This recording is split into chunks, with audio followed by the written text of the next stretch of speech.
我告诉大家，人这一辈子差不多有1/3的时间是在睡觉，而睡觉里头又有相当一部分时间是在做梦。可以说，梦境是我们每个人最熟悉，却又最陌生的一种体验。你想想看，梦里头山河大地样样俱全，悲欢离合真切无比。有时候你在梦里哭醒了，枕头都是湿的；有时候在梦里笑出声来，醒了还觉得开心。可是眼睛一睁开，刚才那一切烟消云散了，不可得。于是古往今来，所有人都在问一个问题：这梦到底是从哪儿来的？梦里的一切究竟是真的还是假的？有人说日有所思，夜有所梦；有人说梦是灵魂出窍；有人说梦是预兆吉凶；还有人说梦就是大脑随机放电的垃圾信息。今天咱们就从佛家的角度把这个事情彻彻底底讲透。你听完就会发现，佛家对梦的解释不仅比心理学更深，比民间说法更理性，而且最终指向的是我们整个人生的真相。大致来讲，佛家对梦境的解释可以分为5层来讲，一层比一层深，一层比一层接近本质。咱们先从最表层、最容易理解的开始讲。第一层就是身体层面引起的梦，佛家叫4大不调梦，也叫病梦。什么是4大？地水火风。我们这个身体就是地水火风4大假合而成的，骨头、肌肉、毛发这些坚固的东西属于地大，血液、津液、口水这些湿润的东西属于水大，体温、热量、消化的火力属于火大，呼吸运动、气机运行属于风大。这4大平衡了，身体就健康。哪一大多了、少了、失调了，就会生病，也会反映在梦里头。这个说法在《大智度论》里讲得非常清楚。如果身上热气多了，火大偏盛，你就容易梦见火，梦见黄色、红色的东西，甚至梦见自己在太阳底下烤，在大火里跑。反过来，如果冷气多了，水大偏盛，就容易梦见水，梦见白色，梦见下雨，涨大水，甚至梦见自己掉进河里，掉进冰窟窿里。如果风气多了，风大不调，就容易梦见飞，梦见黑色，梦见自己在空中飘来飘去，或者梦见被什么东西追着跑，腿却迈不动。我个人经验，这个真的特别准。我年轻的时候有一次感冒发烧，睡着以后就梦见自己钻进了一个大火炉里，四周全是红彤彤的墙壁，热得喘不过气，挣扎半天，醒过来一摸额头烫得吓人。还有的时候晚上睡觉被子没盖好，脚露在外头着凉了，就会梦见自己光着脚踩在冰水里，冰凉刺骨。你想想看，这是什么道理？其实就是身体的生理信号，在意识不清醒的时候被翻译成了画面。我们醒着的时候头脑清醒，知道我发烧了，我脚冷了，那是明确的感知。睡着了以后，表层意识休息了，深层的意识还在活动，它接收到身体传来的信号，就像一个想象力丰富的画家，把这些抽象的感觉画成了具体的梦境画面。中医里黄帝内经也讲类似的道理，说阴气盛则梦涉大水而恐惧，阳气盛则梦大火而反汤法，阴阳俱盛则梦相杀。你看，和佛家说的几乎一模一样。这不是什么迷信，这就是古人通过几千年观察总结出来的身心对应规律。所以以后你做了什么奇怪的梦，先别急着去查周公解梦，先摸摸自己的身体，看看是不是哪里不舒服了。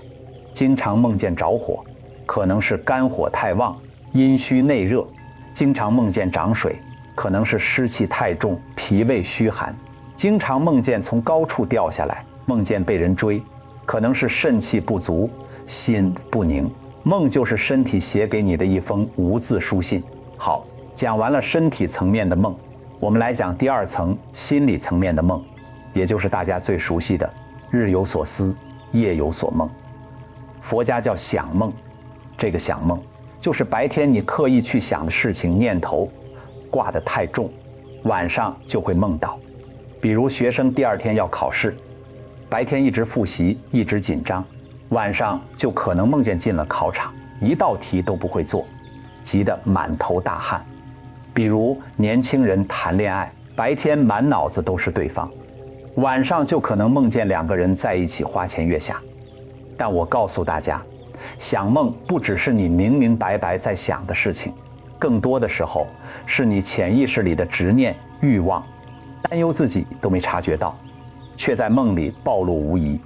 譬如说，有人嘴上说我不爱钱，我对钱没概念，可是晚上经常梦见捡钱，梦见发财，醒来还觉得可惜。这说明什么？说明他内心深处对钱财的执着很重，只是白天用理智包装起来了，到了梦里，理智下班了，真心的念头就跑出来了。还有一种更有意思的叫忆梦，也叫思梦。这个忆和想还不太一样，想是你主动去想，忆是你根本没去想，但是那个习气，那个印象太深了，自己会冒出来。举个例子，你年轻的时候经历过一件特别难忘的事，可能是一次刻骨铭心的离别，可能是一次巨大的成功或者失败。过去几十年了，你平时根本想不起来，甚至觉得自己早就忘了。可是突然有一天晚上，毫无征兆地，你就梦见了当时的场景，梦见了当时的人，细节清清楚楚。醒过来半天缓不过神，这就是忆梦。那些经历，那些情绪从来没有真的消失，它们像种子一样埋在你心的最深处。白天人来人往，事情又多，表层意识忙得不可开交，这些种子没机会发芽。等到夜深人静，万缘放下，睡眠当中意识比较薄弱的时候，这些种子就自己冒出来了，变成了梦境。佛家讲，我们每起一个念头，每做一件事，都会在心里留下痕迹，叫业习种子。你以为过去了，其实都没过去，都存起来了。就像你往电脑硬盘里存文件，你不打开它，不代表它不存在。梦就是打开硬盘的一个隐秘窗口。说到这里，就到了第三层，叫增更梦。这个就更深了。什么叫增更？就是过去曾经经历过的事情。有人说，不对啊，我做的梦，很多场景我这辈子从来没去过，很多人我从来没见过，怎么会是经历过的呢？我告诉大家，佛家讲的增更，不只是你这一辈子的经历，还包括你过去很多生很多世的经历，都藏在阿赖耶识里头。阿赖耶识就像一个无穷大的仓库，你无始以来所有的经历，所有的念头，所有的习气，一粒不少，全部存在里面。所以有时候你到了一个陌生的地方，突然觉得特别熟悉，好像以前来过。有时候见到一个陌生人，莫名觉得亲切或者讨厌，好像以前认识。有时候做一个梦，场景、人物都非常陌生，可是那种感觉特别真实。这些很可能就是阿赖耶识里过去生的种子，偶然之间翻出来了。南怀瑾先生以前讲过一个例子，说有人做梦，梦见自己是个唐朝的书生，在长安城里赶考，连当时穿的衣服、街上的店铺、考试的题目都记得清清楚楚。醒了以后去查史书，发现很多细节居然能对上。你说这是怎么回事？用增更梦就很好解释，那是他前世的记忆碎片在梦里浮现出来了。当然，我要说明一点，不是所有奇怪的梦都是前世，绝大多数时候是我们这一辈子看过的书、听过的故事、看过的电影、电视，那些零散的画面碎片在梦里被重新拼接组合起来了。你以为你忘了，其实你眼睛看过的每一个画面，耳朵听过的每一个声音都被记录下来了。梦就像一个手艺不怎么样的剪辑师，把这些碎片乱七八糟剪在一起，就成了光怪陆离的梦。所以增更梦本质上就是记忆的回放，有今生的记忆，也有过去生的记忆。有清晰的记忆，也有模糊的碎片。它不是什么神秘的预兆，就是你心库里头的旧存货被翻出来，晒了晒太阳好。前面3种并梦，想梦增更梦，都是我们自身身心产生的梦，讲的是过去和现在对梦的影响。那第4种梦就涉及到未来了，也就是民间常说的预兆梦。很多人都有过这种体验，梦里发生的一件事，过了一段时间，居然在现实中真的发生了，细节都一模一样。这种情况，佛家叫当有梦，也有的经典叫天与梦。为什么会有预兆梦？难道梦真的能预知未来吗？用佛家的道理讲，时间这个东西本质上是我们意识的错觉。过去、现在、未来，在我们凡人看来是先后顺序，可是在深层的意识里，在阿赖耶识的层面，它们是同时存在的。就像一部电影，胶片已经全部拍好了，我们一秒一秒的看，觉得有过去未来，可是你把胶片全部展开，每一帧都在那里。我们的表层意识只能活在当下这一秒，只能回忆过去，想象未来。可是深层的意识有时候可以突破时间的束缚，提前看到后面几帧的画面，就变成了预兆梦。还有一种情况是所谓的天人感应，或者说诸佛菩萨加持，就是说有一些善根深厚的人，或者在某个关键时刻会有护法善神或者佛菩萨，通过梦境的形式来给你一点提示，一点警示，帮你避过灾祸或者指引方向。但是大家注意，佛家对预兆梦的态度非常特别，他承认有这种现象，但绝对不鼓励大家去执着，更不提倡大家天天去解梦算命。为什么？因为第一，绝大多数所谓的预兆梦其实都是巧合，或者是你自己的心理暗示。你做了100个梦，其中一个碰巧对上了，你就觉得好准，剩下99个没对上的你都忘了。第二，就算真的是预兆，你执着了也没用，该来的总会来，是福不是祸，是祸躲不过你提前知道了，反而平添焦虑，于事无补。更重要的是，佛家讲命由己造，你的未来不是固定，死的是你每一个念头，每一个行为随时在改变的。你行善积德，坏命也能转好；你为非作歹，好命也能变坏。与其天天研究梦预示了什么，不如好好把握当下，修正自己的身心，这才是根本。所以你看，4种梦讲完，从身体到心理，从今生到前世，从过去到未来，差不多把世间常见的梦境都涵盖了。但是这些还都只是表层的现象，佛家真正厉害的地方是从唯识的高度把梦的本质彻底戳穿。这就是我们要讲的第5层，也是最深的一层，独影镜与唯识所现。唯识宗有个核心概念叫3类镜：性镜、独影镜、带智镜。我们的梦境就属于典型的独影镜。什么叫独影镜？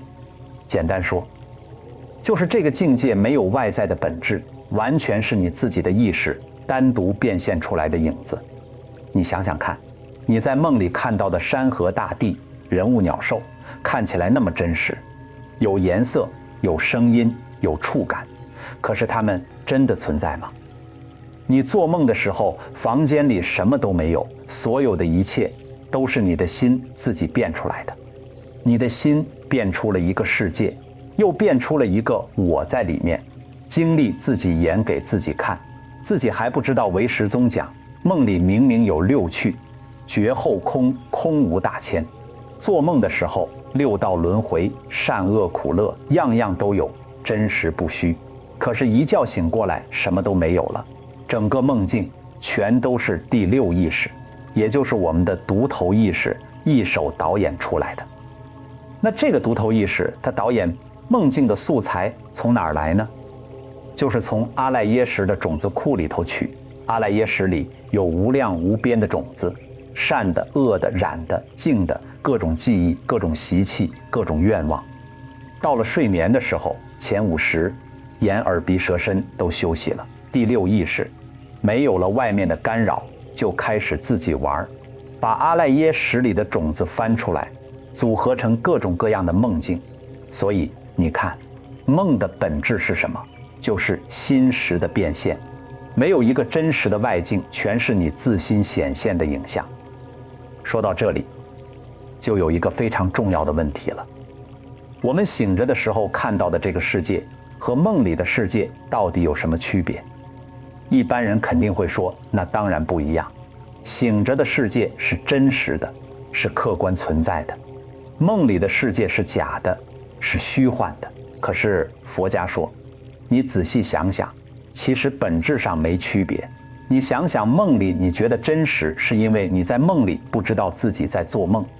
你在梦里被人砍一刀也会疼，在梦里捡到钱也会开心，在梦里亲人去世也会难过。那种感受的真实程度和醒着的时候一模一样。你之所以觉得梦是假的，是因为你醒过来了。那我们现在醒着，你怎么知道你不是在做另一个更长的梦？2000多年前，庄子就问过这个问题：昔者，庄周梦为蝴蝶栩栩然，蝴蝶也，自喻是至语，不知周也。俄然觉则酷然周也，不知周之梦为蝴蝶语，蝴蝶之梦为周语。庄周梦见自己变成蝴蝶，自由自在，完全不知道自己是庄周。醒过来以后，发现自己还是庄周，他就糊涂了。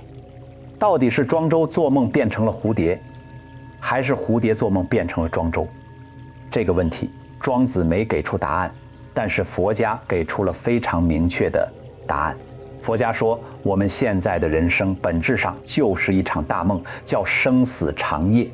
我们都在做梦，都把梦里的一切当成真的执着。这个身体是我，执着钱财名利是实有，为了梦里的一点点甜头争来争去，为了梦里的一点点苦头痛不欲生。直到有一天你觉悟了，成佛了，你才算真正从这场大梦里醒过来。所以《金刚经》最后那句著名的偈子：一切有为法，如梦幻泡影，如露亦如电，应作如是观。这不是一个比喻，这是事实陈述。一切因缘和合的事物，就像梦，像幻，像水泡，像影子，像早晨的露水，像闪电一样，都是短暂虚妄的。我告诉大家，佛家用梦来比喻人生，真的是太贴切了。你仔细对照，第一，梦里的一切都是你自心变的，人生的一切也是你自心业力感召的。你有什么样的心，就看到什么样的世界，就过什么样的人生。第二，梦里你做不了主，明明是假的，你还是会喜怒哀乐，还是会被境界牵着走。人生也是一样，明明知道万事皆空，可是事到临头，你还是放不下，还是会烦恼，还是会执着。第三，梦总会醒的，再长的梦也有结束的时候，人生也是一样，再长的寿命100年也就到头了，一口气不来，这一生的梦就醒了，然后又进入下一个梦，轮回不止。所以你看，研究梦是为了什么？不是为了解梦算命，是为了通过梦看懂我们的人生。明白了梦是假的，你就慢慢明白人生也是假的。梦里的钱财带不走，人生的钱财也带不走。梦里的恩怨醒了就没了，人生的恩怨死了也没了。当然道理好懂，做到很难。谁都知道梦是假的，可是在梦里你就是做不了主。那有没有办法能在梦里就知道自己在做梦，甚至能控制自己的梦？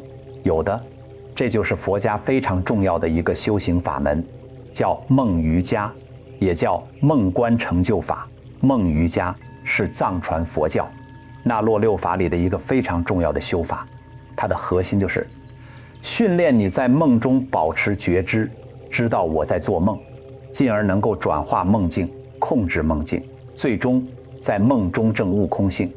很多人一听，这不就是西方说的清明梦吗？有点像，但本质上完全不是一回事。西方的清明梦更多是一种技巧，一种体验。追求的是在梦里为所欲为，满足自己的欲望，图个好玩。而佛家的梦瑜伽目的是修行，是借梦来练心，最终了脱生死。梦瑜伽的修行大概有几个步骤。第一步叫知梦，就是在梦里认出这是梦。怎么练呢？白天就要反复串习，随时随地提醒自己，这一切都是梦，都是假的。看到好看的东西，告诉自己这是梦；听到不好听的话，告诉自己这是梦。白天串习的久了，形成习气，到了梦里，这个习气就会冒出来，你突然就会意识到，哦，原来我在做梦。第二步叫转梦，就是转化梦境。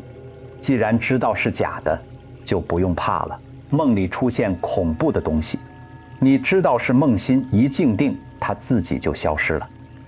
梦里出现贪爱的东西，你知道是梦，也就不会执着了。更进一步，你还可以随意转变梦境，把地狱变成净土，把仇人变成亲人。第三步叫净梦，就是把梦境融入空性。到了这个境界，你就不仅仅是控制梦了，你能清清楚楚照见梦境的本质，就是自心，就是空性，能所双亡。能梦的心和所梦的境都了不可得。为什么要修这个？因为梦和死亡的中阴境界几乎是一模一样的。人死后四大分离，进入中阴身阶段，会看到各种各样的景象，有恐怖的，有美好的，就像做梦一样。如果你活着的时候，梦瑜伽修得好，在梦里能做得了主，认得清一切都是自心显现，不执着，不恐惧，那到了中阴境界，你一样能做得了主，就能解脱，至少也能选个好的去处。古人有句话说，静中功夫10分，动中只有1分。动中功夫10分，睡梦中只有1分。睡梦中有10分生死临头，又只有1分。你看，打坐的时候觉得自己心静如水，没什么烦恼，那不算数。到了日常生活中，各种事情来了，你还能保持平静，那才是真功夫。日常生活中做的主也不算数。睡着了，做梦的时候你还能不迷，还能做主，那功夫才叫深。梦里做的主也还不算数。到了生死关头，4大解体，剧痛无比，你还能不迷，还能做主，那才是真了脱生死。所以梦瑜伽本质上就是生死的预演，把梦修好了，生死也就有把握了。当然，梦瑜伽是比较深的修法，需要有定力基础，需要有师父指导，不是自己随便看看书就能练的。我们普通人虽然不修梦瑜伽，但也可以从梦境中获得修行的益处。怎么获得呢？就是学会通过梦境来观察自己的心。我告诉大家一个观察自己修行有没有进步的好方法，就是看你的梦。如果你最近经常做噩梦，梦见被人追，梦见掉悬崖，梦见和人吵架打架，说明你最近内心焦虑、嗔恨、恐惧的情绪很重，烦恼习气在翻腾，修行状态不好。如果你最近经常梦见贪爱的东西，梦见发财，梦见美色，梦见各种享受，说明你最近贪心重了，放逸了。如果你最近的梦越来越平淡，越来越清静，很少有大起大落的情绪，甚至慢慢梦少了，说明你的心越来越安定了，烦恼习气淡了，修行在进步。还有的人修行到一定程度，会梦见自己洗澡，梦见吐脏东西，梦见日月光明，这些都是业障消除、智慧增长的瑞相。当然也不能执着，一执着就容易着魔。所以你看，梦就像一面镜子，照见你内心最深处的状态。白天你可以伪装，可以骗别人，甚至可以骗自己，可是梦里骗不了人。你心里有什么，梦里就会显现什么。讲到这里，我们可以把佛家的说法和现代心理学做个对比，大家会更清楚。西方心理学讲梦，最有名的就是弗洛伊德和荣格。弗洛伊德说，梦是潜意识里被压抑的欲望的满足，尤其是性欲。荣格比弗洛伊德深一点说，梦是集体无意识的显现，是原型意象，是心灵自我调节的过程。你看，弗洛伊德说的被压抑的欲望，其实就对应佛家讲的想梦和忆梦，就是你执着的、压抑的那些念头和欲望，在梦里冒出来。荣格说的集体无意识，其实就有点接近佛家讲的阿赖耶识里的共业种子，所有众生共同的习气、共同的记忆。但是佛家比心理学深在哪里呢？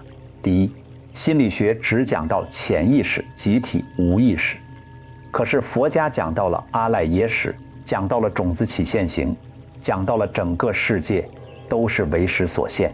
心理学认为梦是虚幻的，现实是真实的，可是佛家说梦和现实都是为识所现，本质上一样虚幻。第二，心理学研究梦，目的是治疗心理疾病，让你活得更舒服一点。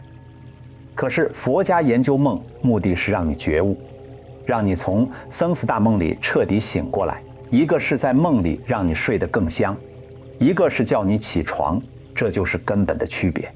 第三，心理学是站在观察者的角度去分析梦，而佛家是实践者，他不仅告诉你梦是什么，还给了你具体的修行方法，让你亲自去验证，去做主。